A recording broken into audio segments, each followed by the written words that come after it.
Hello, good morning. My name is Siri Gamage. I am a resident of Armidale for the last 30 odd years.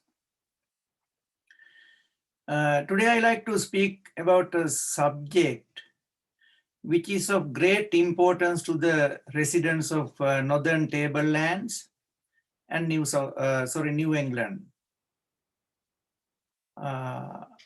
Namely, it is about the northern rail line from Armidale to Gleninnes, Tenterfield and Wallangarra. This is a main rail line.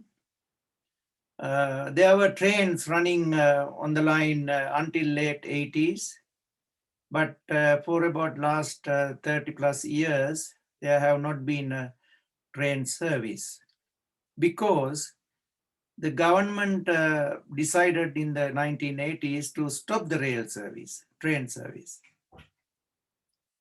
It's not because of the fact that people in the New England region don't want a rail service, but because the government decided for some reason to cease train services.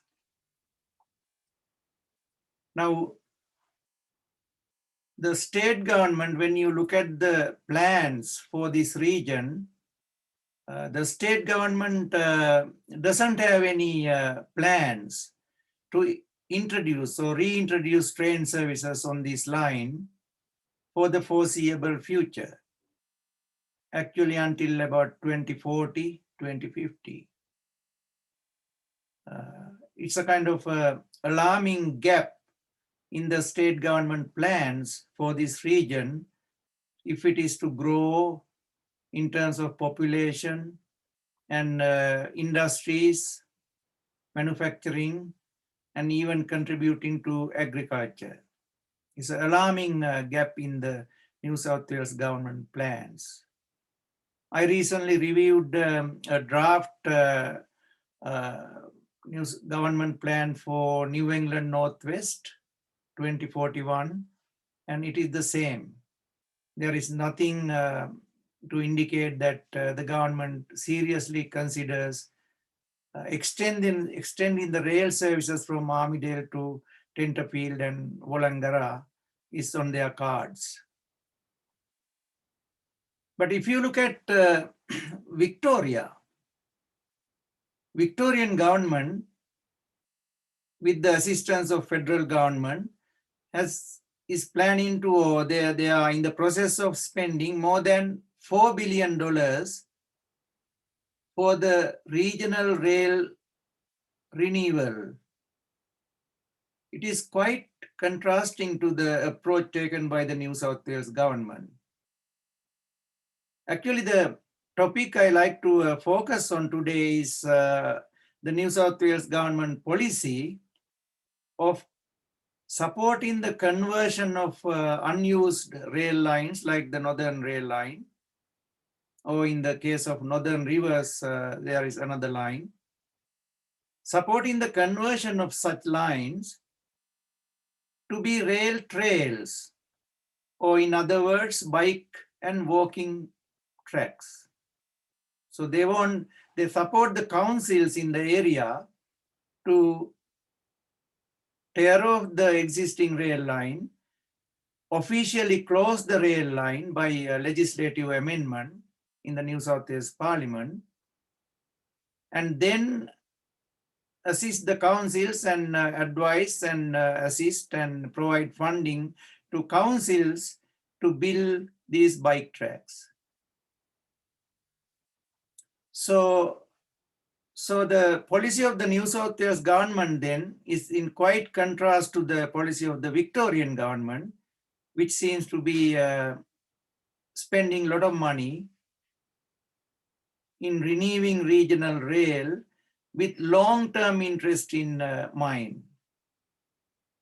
Whereas our government is actually spending money, roughly about $20 million for this 103 kilometer stretch of rail line between Armidale and Gleninnes, to build a rail trail or a bike track, bike and walking track. So when you look at this issue, actually I have been involved with a group called Northern Railway Defenders Forum, which is a group of various other groups supporting rail and also individuals. We have been looking at this issue for a while now, and we have been talking to the councils and some parliamentarians as well to get a basic understanding about where the things are. Recently, I mean, you may have heard some announcement of funding as well for a part of this rail trail from Ben Lomond to Glen Innes, I think.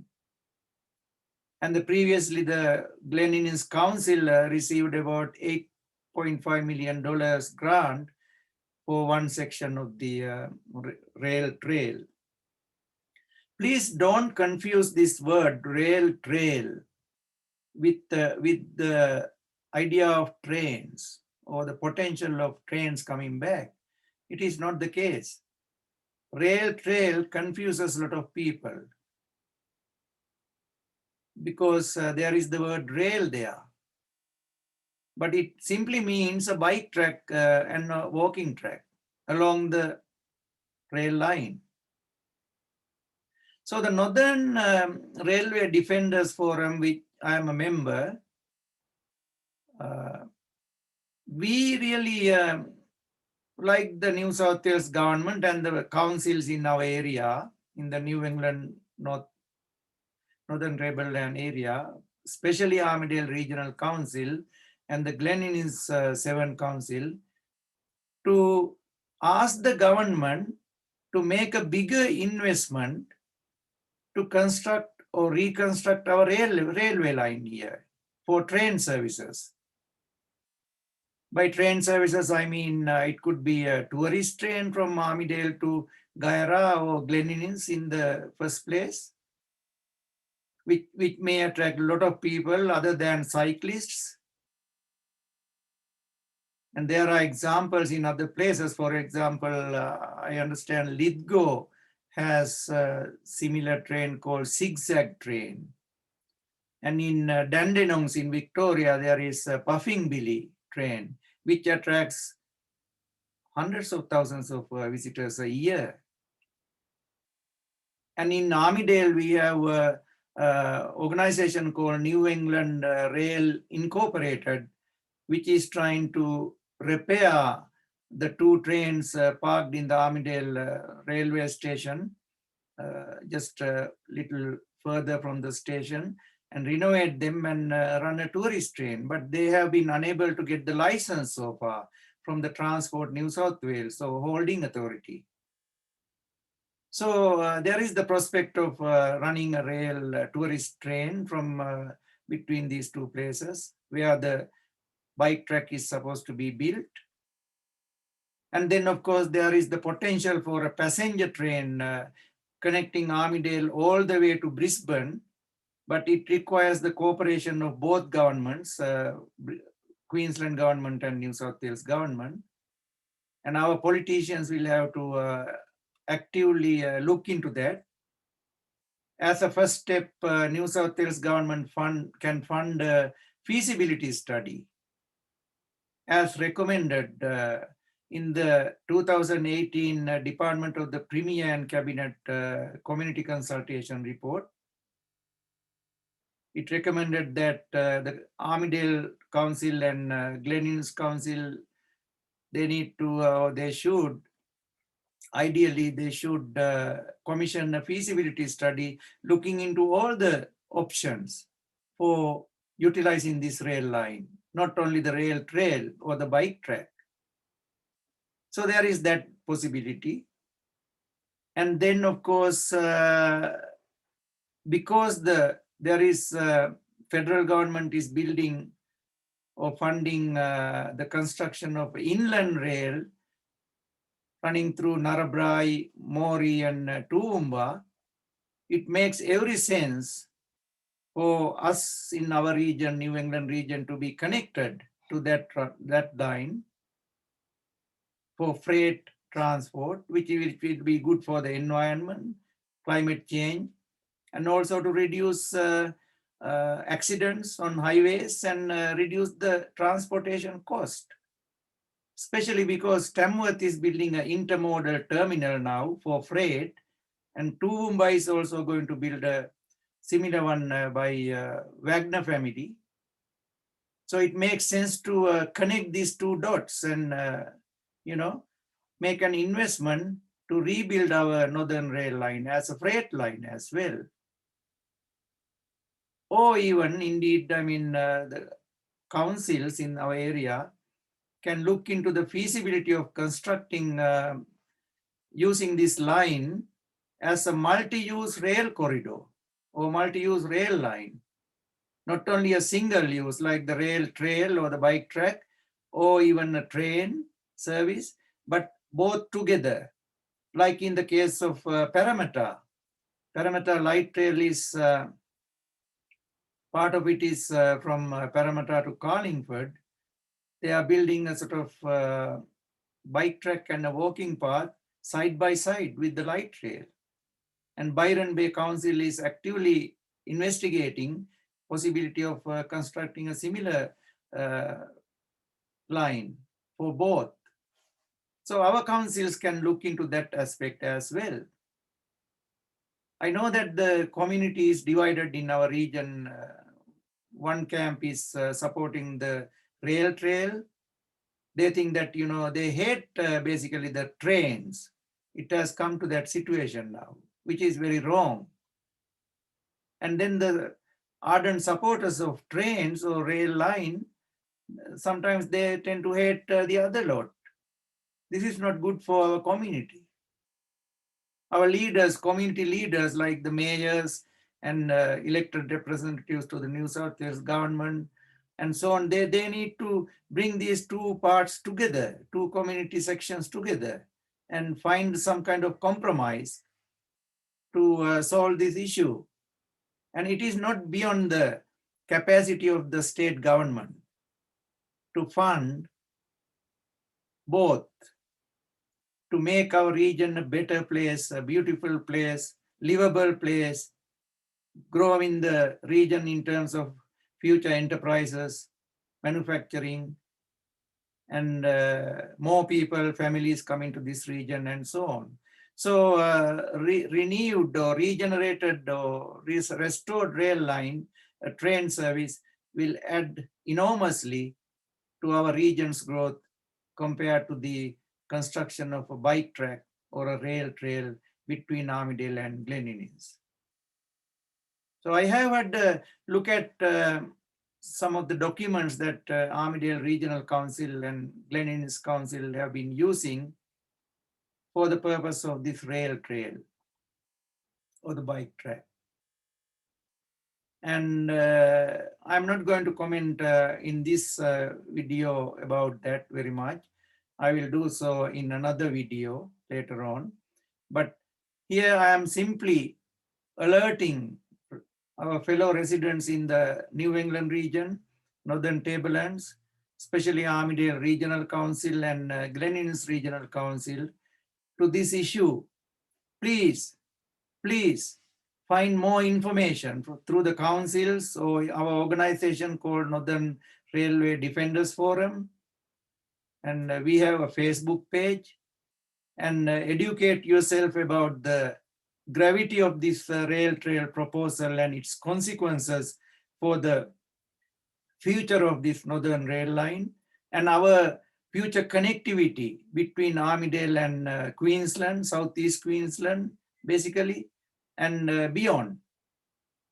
And future consequences, negative consequences for that future connectivity if this rail trail proposal goes ahead. And try to educate yourself, collect more information. We have several petitions going on as well. One petition to the Legislative Assembly, which has more than 8,000 signatures already, and we want to reach 10,000 so that we can request a parliamentary debate There is another petition called e-petition in the Legislative Council website. So already there are about more than 700 signatures in that. We are simply asking the government to preserve this line for future use by trains. And I myself have organized another petition with nearly over 1,600 signatures by now through this website called change.org and with similar request.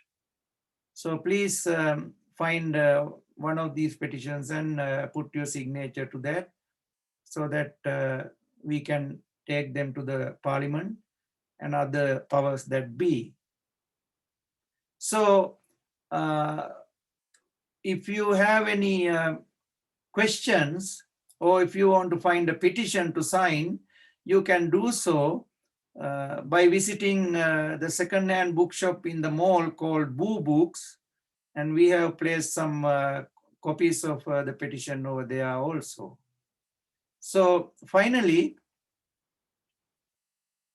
I like to respond to one question. When I talk to some people, they say the government is spending a lot of money on the inland rail to the north, which is a freight line only, no passengers they are expected. And some other, they also say that we already have a coastal line going through Coffs Harbour, Grafton, and so on to Brisbane. So they're asking, why should the government spend more money on this line, another line? So my answer to that question is that the coastal line or the inland rail, they are not going to help New England, people in New England, unless we are connected to one of those. Unless we are connected to inland rail at somewhere at Toowoomba or even Moree or some other place, how are we going to benefit from the inland rail? It is supposed to take freight from Melbourne to Brisbane and vice versa. And also actually the latest plan is to go to Glaston in Queensland. And recently, you know, I mean, during the Lismore floods and the floods we had in other places, the coastal line was closed for, someone told me, 2 weeks. And during emergencies like that or natural disasters, this northern rail line from Armidale to Tenterfield can be very useful because it is built on high ground by our forefathers. And therefore, I mean, it makes every sense to invest in this line for freight, as a passenger service and so on. And some other people tell me that, you know, I mean, there are not enough passengers to take the train. So therefore it is not economical.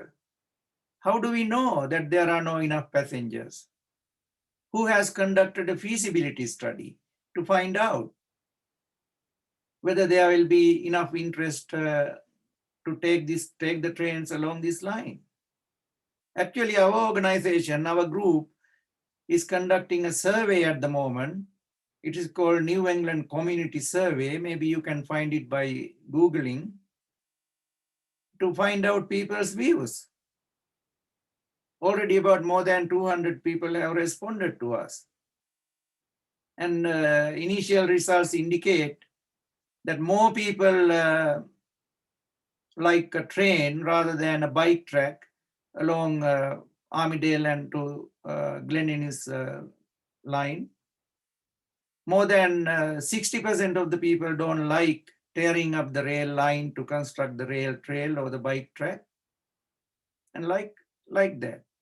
And we asked a special question, I mean, whether people have been consulted sufficiently by the council. An overwhelming majority, I mean, more than 50% of the people say no, they are not satisfied with the level of consultation. And then we ask about whether the councils should conduct a referendum on this issue. Overwhelming majority says yes. So there are a few other questions also in the survey. So it is your opportunity to let us know what your views are.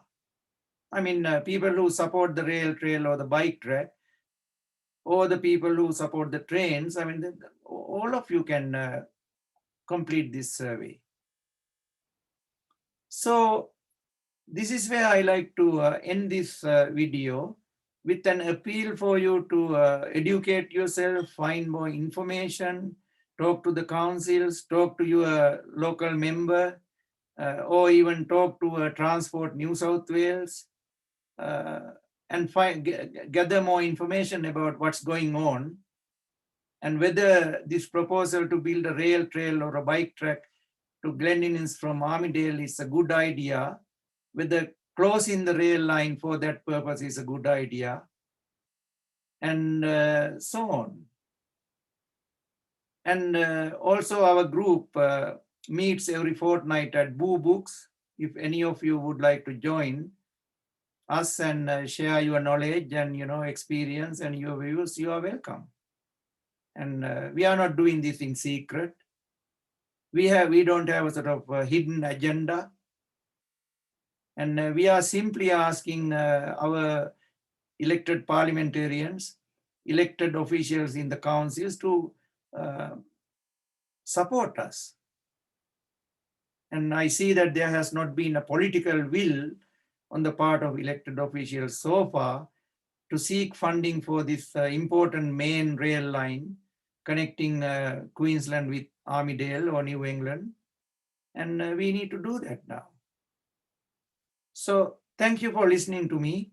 And I hope you will be more informed and more get involved with this campaign launched by Northern Railway Defenders Forum to seek preservation of this Northern Rail line for future use by trains, and also to seek government's assistance for a bigger investment to redevelop this rail line, including the bridges and so on, for the benefit of all of us, not only a select group of cyclists.